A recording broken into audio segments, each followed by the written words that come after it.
Welcome to Avila organic garden at home. எனக்கு subscribe பண்ணி support பண்ணவங்க எல்லாருக்கும் தேங்க்யூ ஃப்ரெண்ட்ஸ். இன்றைக்கி வீடியோவில் பார்த்தீங்கன்னா நம்ம வந்துட்டு விதைகள் விதைப்போம் இல்லைங்களா, அந்த விதைகள் வந்து எப்படி முளைச்சிருக்கு பாருங்கள். இந்த மாதிரி விதைகள் நீங்கள் போட்ட விதைகள் முளைக்கிறதுக்கு நம்ம ஒரு சில விஷயங்கள்லாம் செய்யணுங்க. முதல்ல வந்து நல்ல ஒரு மண் கலவையை ரெடி பண்ணணும். அதுக்கப்புறம் வந்துட்டு தரமான விதைகளாகவும் தேர்வு பண்ணியிருக்கணும். நம்ம எப்படி இங்கே விதைகளை தரமான விதைகளாக நம்ம வந்து நமக்கு மாற்றுறது அப்படின்னு சொல்லி கேட்டிங்கன்னா கண்டிப்பாக சிம்பிளாகவே பண்ணலாங்க. அதை தாங்க நம்ம அந்த வீடியோவில் சொல்லியிருக்கோம் பாருங்கள். நீங்கள் போடுற விதைகள் எல்லாமே இந்தளவுக்கு சூப்பராக முளைச்சி வரும். அதை தான் நம்ம வந்து செய்ய போகிறோம்.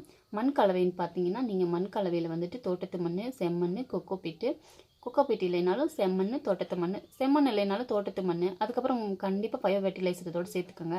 வேப்ப முன்னாக்கு சேர்த்துக்கோங்க. நல்லா புளிச்ச முறை தெளித்து விட்டு ஒரு வாரம் அப்படியே தண்ணி தெளிச்சிக்கிட்டே வந்தீங்கன்னா நல்லா மக்கிடும். அதில் களைச்செடிகள் வரும். நீங்கள் கண்டிப்பாக மண்ணில் பயோ ஃபெர்டிலைசர் சேர்த்துருந்தீங்கன்னா உங்களுக்கு வந்து மண் வந்து நல்லா வளமிக்க மண்ணாக இருக்கும். அப்புறம் நம்ம வந்து ஆன்லைனில் வாங்கின விதைகள் வந்துட்டு கொஞ்சம் ரேர் வெரைட்டியாக வாங்கியிருந்தோம். அதை வந்துட்டு தரமான விதைகளாக தேர்வு பண்ணோம். அதை வந்து தேர்வு பண்ணி இந்த மாதிரி முறையில் வந்து நம்ம போடும்போது நமக்கு வந்து முளைப்பு திறன் சூப்பராகவே இருந்தது. அதுதான் நம்ம எப்படின்னு பார்க்க போகிறோம். என்கிட்ட வந்து மீன் அமிலம், பஞ்சகாவியா இருக்குது. கூடவே பார்த்தீங்கன்னா புளிச்ச முறையிலையும் செய்ய போகிறேன். ப்ளஸ் சாம்பல். இந்த 4 வகையில் வந்துட்டு நம்ம விதை நிறுத்தி பண்ணி எடுத்துக்கிட்டீங்க.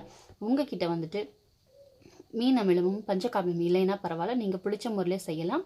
கண்டிப்பாக இது இந்த முறையில் நீங்கள் வந்து விதைகளை விதைச்சு பார்த்தீங்கன்னா சூப்பராகவே சக்ஸஸ்ஃபுல்லாக வரும்.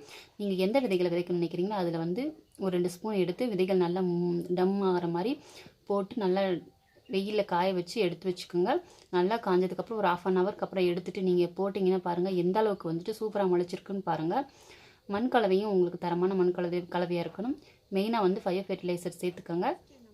நீங்கள் போடுற விதைகளும் இந்த மாதிரி தரமானதாக இருக்கும்போது சூப்பராகவே முளைச்சி வரும். கண்டிப்பாக அந்த வீடியோ பயனுள்ளதாக இருக்கும்னு நினைக்கிறேன். சப்ஸ்கிரைப் பண்ணி ஷேர் பண்ணிக்கோங்க, கமெண்ட் பண்ணுங்கள். தேங்க்ஸ் ஃபார் வாட்சிங். நெக்ஸ்ட் வீடியோவில் பார்க்கலாம்.